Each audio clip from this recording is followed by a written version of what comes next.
Empires aren't built by being nice, and ancient Rome was not built on mercy. Yes, the Romans gave us roads, aqueducts, and law codes. But they also perfected the art of killing in public, not just to punish criminals, but to terrify everyone else into obedience. From crucifixions that lasted days, to feeding people to lions for sport, to locking someone in a sack with a live snake and tossing them into a river, Roman justice was as much a show as it was a sentence. Today, we're stepping inside the mind of Rome's executioners. And trust me, it's not a place you want to stay for long. Public execution in Rome wasn't unusual. In fact, it was part of everyday life. Sure, there were simple executions, quick beheadings with a sword, or the infamous Tarpeian Rock, where convicted traitors were hurled off a sheer cliff face just outside the Capitoline Hill. But Rome wasn't satisfied with quick and clean. No. When they really wanted to send a message, they got creative and brutal. By far, Rome's most infamous method of execution was crucifixion. The Romans didn't invent it. Persians, Seleucids, and Carthaginians had all used it before, but Rome turned it into a symbol of power. In Rome, crucifixion was mostly reserved for slaves, pirates, foreign enemies, and disgraced soldiers. Roman citizens were usually spared this fate, unless they committed the most unforgivable crimes. It started with scourging, vicious lashes tearing open the victim's skin.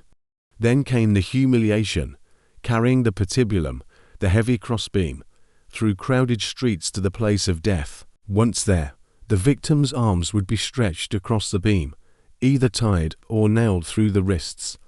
The beam was then lifted onto a permanent upright post. Feet were secured in place, nailed or tied, and the slow agony began. Contrary to popular images, the exact position, the number of nails, and even the method varied. There was no standard. Executioners improvised. Death came from a mix of blood loss, dehydration, shock, and most cruelly, asphyxiation. Hanging in that position crushed the lungs. The only way to breathe was to push up on nailed feet, scraping torn flesh against wood until the strength gave out. If the Romans wanted to speed things up, they'd break the victim's legs, removing any ability to push up for breath. Sometimes, bodies were taken down, but often they were left to rot in the open, a warning to everyone passing by. One of the most notorious examples came in 71 BC, after the Spartacus slave revolt.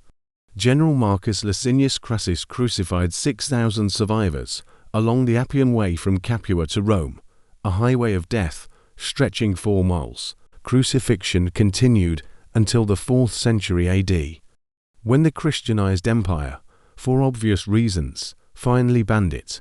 Crucifixion was long. But if the crowd wanted blood now, the Romans gave them something far more spectacular. Damnatio ad Bestias, condemnation to the beasts. The setup was simple. You take a condemned criminal, put him in the middle of an arena, and release a starving lion, leopard, or bear. Thousands watched as the beast tore the victim apart. Sometimes, prisoners were given weapons to create the illusion of hope. Sometimes they were chained and defenseless.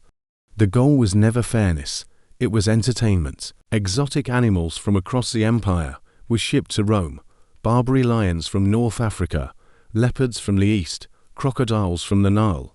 Elephants trampled victims, wild boars gored them. The problem: wild animals don't always follow a script.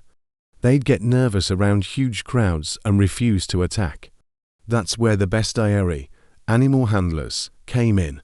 They starved the beasts, goaded them, and made sure they were furious before the gates opened. This went on for centuries, until 2 things happened.